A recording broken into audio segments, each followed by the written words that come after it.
Hello बच्चों, let us read this question. So the question says neglecting variation of mass with velocity.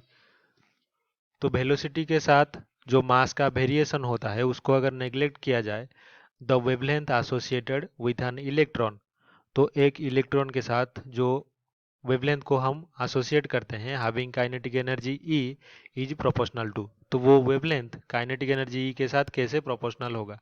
क्या वो ई to the power 1/2 होगा या फिर ई होगा ई टू द पावर -1/2 या फिर ई टू द पावर -2 होगा? ये हमें फाइंड आउट करना है। तो यहाँ पे हमारा जो की कॉन्सेप्ट है वो सबसे पहले जान लेते हैं क्या है। तो की कॉन्सेप्ट हमारा पता होना चाहिए, डी ब्रॉगली वेवलेंथ। तो ये मैटर वेव के लिए डी ब्रॉगली ने वेवलेंथ दिया था, जो कि किसी भी पार्टिकल अगर मोशन पे हो तो उसके लिए हम लामड़ा लिख सकते हैं H divided bye momentum of that particle, यानी कि एम भी। लेकिन हमें यह भी पता है कि जो काइनेटिक एनर्जी होता है किसी भी पार्टिकल का, वो is equals to half m v square होता है। इसको ऐसे भी लिखा जा सकता है एम भी का whole square divided by 2 into m.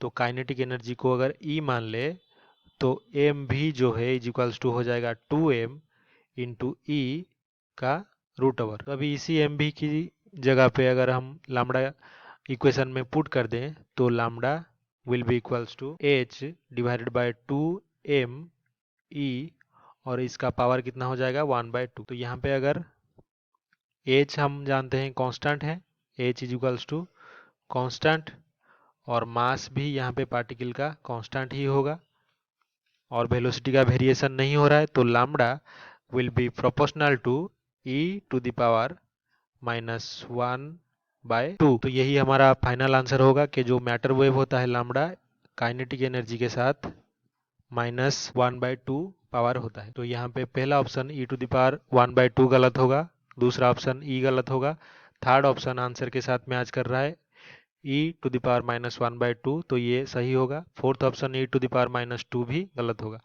तो only third option is correct answer. I hope you have understood this well. Best of luck.